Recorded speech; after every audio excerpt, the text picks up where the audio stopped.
최근에 스킨 부스터 중에서 피부의 보습을 끝내주게 잘할 수 있는 스킨 부스터가 새로 나왔어요. 바로 안녕하세요. 디테일 박원장의 박지혜 원장입니다.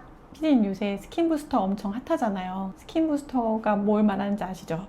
말로 설명은 못하는데 대충은 피부를 좋게 하는 약을 다 통틀어서 스킨 부스터라고 하는데요. 리쥬란, 주베룩, 엑소존, 레티젠, 울트라콜 엄청 많잖아요. 그리고 지금도 계속 새로 생기고 있어요. 요새 스킨 부스터가 왜 이렇게 난리일까요? 이 사진으로 제가 설명을 할 수 있을 것 같아요. 이 사진이 뭐냐면 이제 여름이 됐잖아요. 그래서 제가 소파에 겨울 쿠션을 여름 쿠션으로 바꾸려고 여름 쿠션을 꺼냈거든요.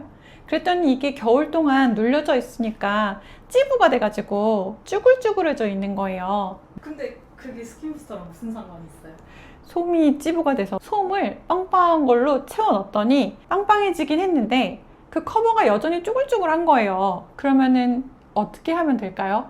잘 펴줘야 뭘로 펼까요? 스티그램이? 네, 스팀 다리미요. 스팀 다리미를 하면 따뜻한 수분을 먹으면서 얘네가 펴지겠죠. 그걸 스킨 부스터가 하는 거예요. 피부 속 수분이 하는 역할이 그거거든요. 피부 속 수분이 이렇게 중요한데 최근에 스킨 부스터 중에서 피부의 보습을 끝내주게 잘할 수 있는 스킨 부스터가 새로 나왔어요. 바로 여기 나오나? 이렇게 하면 올라가나요? 바로 이 벨로테로 리바이브입니다. 벨로테로 리바이브의 주성분은 히알루론산과 글리세린 이 두 가지가 주성분으로 되어 있습니다. 아니 새로 나왔다면서 또 히알루론산이야? 이러는 분들 많이 계실 거예요. 히알루론산은 원래 우리 피부 속에서 자기 부피의 1000배 이상의 수분을 저장하는 물질로 잘 알려져 있죠. 1000배, 그러니까 감이 잘 안 오잖아요. 그래서 제가 이걸 감을 잡아보고자 말린 미역 3g을 물에 불려봤어요. 그랬더니 이게 45g이 되더라고요. 15배가 늘은 거잖아요. 그러니까 15배의 수분을 미역이 머금은 거예요. 근데 1000배래잖아요. 그러면은 대체 자기보다 얼마나 많은 부피의 수분을 저장하고 있는 거예요. 거의 미역으로 치면 미역 괴담이에요. 미역 괴담 들어보셨죠? 제가 챗 GPT에다 시켜가지고 미역 괴담 그림을 그려보라고 했더니 이렇게 그려놨어요.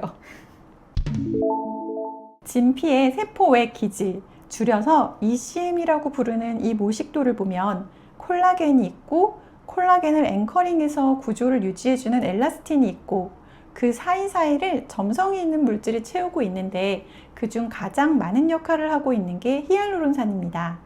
나이가 들면 노화의 과정 중에서도 이 히알루론산이 줄어들게 되고요. 히알루론산이 줄어들면 피부가 건조해지고 그 피부 사이에 채우고 있던 게 없어지니까 탄력도 점점 잃게 돼요. 우리 피부에서 얼마나 히알루론산이 중요한 역할을 하는지 아시겠죠? 스킨 부스터의 시조새라고 할 수 있는 물광주사도 이 히알루론산이 주성분이었습니다. 구간이 명관이라고 해서 사실 보습에 있어서는 히알루론산을 넘어설 수 있는 성분은 없는 것 같아요.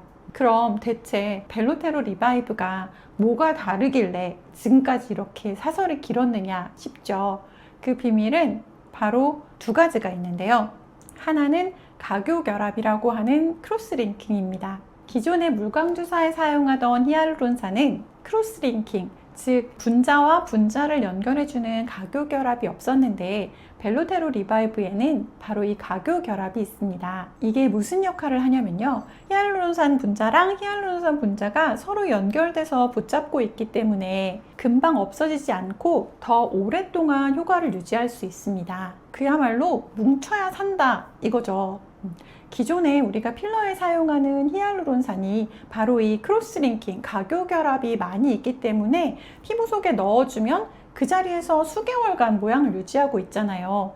이것이 바로 가교결합의 의미입니다. 그런데 벨로테로 리바이브는 스킨 부스터고 어느 정도의 퍼짐성이 있어야 엠보싱이 없어지기 때문에 필러만큼은 아니지만 적당한 정도의 가교결합이 있어서 일반적으로 스킨 부스터가 효과가 짧은 게 단점이었거든요. 그 단점을 보완했다고 할 수 있습니다. 대신 이 가교결합 때문에 주베룩 스킨이나 리쥬란처럼 얕은 층에 주사를 하게 되면 엠보싱이 안 없어져요. 그래서 조금 더 깊은 층에 주입하게 되어 있습니다. 그리고 벨로테로 리바이브의 비밀 두 번째는 바로 글리세린입니다. 화장품 성분에 관심이 있으신 분들은 글리세린에 대해서 아마 익숙하실 거예요. 글리세린, 화학명으로 글리세롤인데요. 엄청난 함승 능력을 가지고 있습니다. 무슨 말이냐면 날씨가 습한 날 얼굴에 글리세린을 바르고 있으면 피부 속 수분을 이 글리세린이 쏙쏙 흡수하거든요. 그러면서 피부가 되게 촉촉해지고 각질층이 수분을 머금으면서 윤광이 나게 돼요. 근데 반대로 건조한 날 글리세린을 많이 바르잖아요.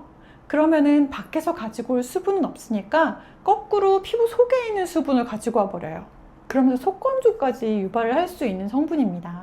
이거는 근데 각질층에 대한 글리세린의 효과고요. 벨루테르 리바이브는 아까도 말씀드렸다시피 진피 속에 들어가서 작용을 하는 거기 때문에 글리세린이 들어가서 피부 속의 수분을 재빨리 가지고 오고 그거를 옆에 있는 히알루론산이 오랫동안 저장할 수 있게 하는 거죠. 또한 글리세린은 분자량이 작기 때문에 주변으로 확산하는 성질을 가지고 있어요. 그래서 리쥬란 같은 경우는 필요한 부위에 촘촘하게 주사를 하게 되는 반면에 벨루테르 리바이브는 조금 띄엄띄엄해도 이 글리세린의 확산작용으로 주변의 피부까지 다 도달을 하기 때문에 촘촘히 주사하지 않아도 전체적인 얼굴이 윤광을 가지게 됩니다. 좋은 피부라고 하면 피부에 광채가 있는지, 피부 표면이 매끄러운지, 피부가 탄력이 있는지, 피부 톤이 얼룩덜룩하지 않고 균일한지 이렇게 크게 4가지 관점으로 나눠서 보게 되는데요. 피부 표면은 늘어난 모공의 넓이와 수, 피부의 거친 정도, 피부의 탄력은 진피의 탄력성과 수분 보유, 피부 톤은 멜라닌에 의한 색소와 홍조로 인한 붉은 톤, 이렇게 총 8가지 면에서 벨루테르 리바이브의 주사 전, 12주차, 24주차 3번에 걸쳐 조사했을 때 8가지 항목 모두에서 12주차, 즉 3개월에 유의하게 다 호전되는 양상을 보이고 있어요. 그게 대부분 24주, 즉 6개월까지도 잘 지속되고 있는 것을 실험을 통해 확인했습니다. 뿐만 아니라 독일 논문에서도 정상적인 피부는 한 번의 주사로도 좋은 효과를 볼 수 있지만 24에서 36주에 한 번 더 치료하면 더 좋은 효과를 볼 수 있고 문제성 피부의 개선을 위해서는 여러 번의 치료를 추천하고 64주 이후에 터치업을 하면 좋다고 발표하였습니다. 그래서 제가 직접 제 얼굴에 해보았습니다.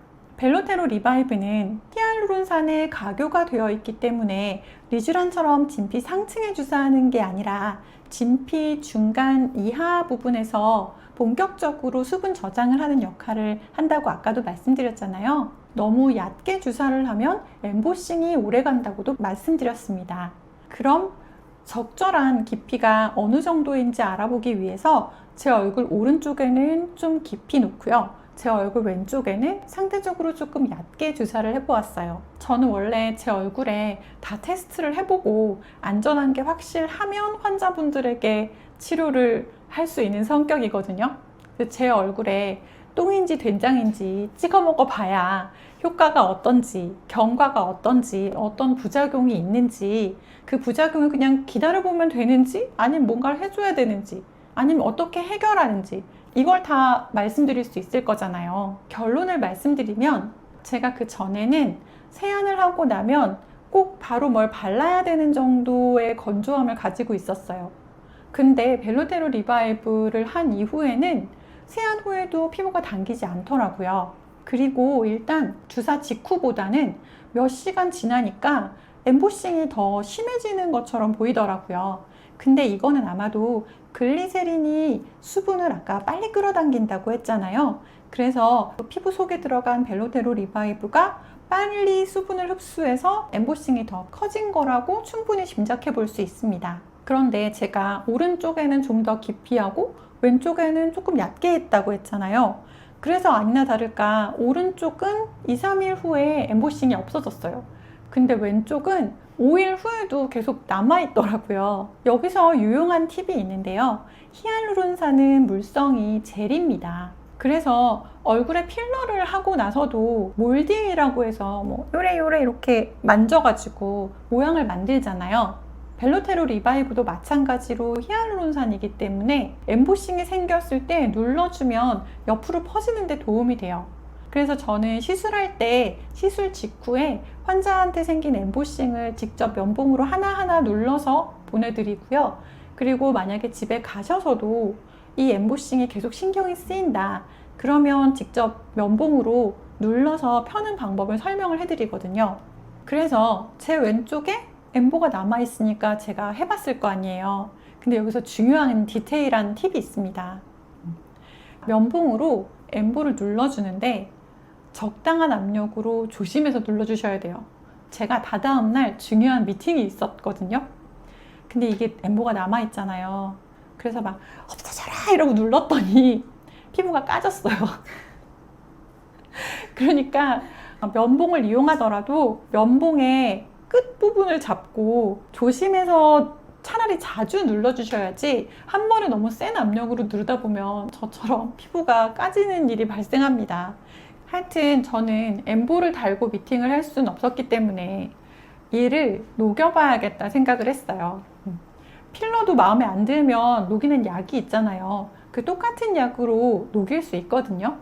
그래서 그 엠보 부분만 살짝 녹여봤어요. 녹이면 또 효과가 어떻게 달라지는지도 궁금하잖아요. 그 약으로 녹였었는데요. 어쨌든 제가 다 녹인 게 아니고 그 튀어나온 일부 부분만 녹인 거기 때문에 제가 느낀 차이는 거의 없었습니다. 지금까지 벨로테로 리바이브에 대해서 말씀드렸는데요. 정리해보면 벨로테로 리바이브는 첫째, 히알루론산과 글리세린의 복합 작용으로 건조함을 빠르고 확실하게 해결할 수 있는 스킨 부스터고요. 둘째, 엠보싱은 일주일 내로 없어지지만 일주일 내로 없어지지 않거나 신경이 쓰일 때는 일단 면봉을 이용해서 눌러주시면 도움이 됩니다. 셋째, 피부가 얇고 건조한 분에게도 물론 좋지만 피부가 두껍고 기름이 많아서 유수분 밸런스가 안 맞아서 문제가 있는 피부의 경우에 가장 효과를 많이 볼 수 있을 것 같네요. 마지막으로 정상 피부의 윤광을 위해서는 한 번의 치료로도 효과가 좋지만 문제성 피부에는 한 달 간격으로 2, 3회 치료해 주시면 더 오랫동안 보습 효과가 유지되면서 피부의 문제를 해결하는 데 도움이 될 수 있습니다. 제가 볼 때는 재생, 탄력, 여러 가지 목적을 가진 스킨 부스터가 있지만 보습 능력은 벨로테로 리바이브를 따라잡을 스킨 부스터는 당분간 없지 않을까 싶습니다. 오늘의 영상이 도움이 되셨다면 좋아요와 구독, 알림 설정 부탁드리고요. 오늘도 촉촉한 하루 되세요. 감사합니다.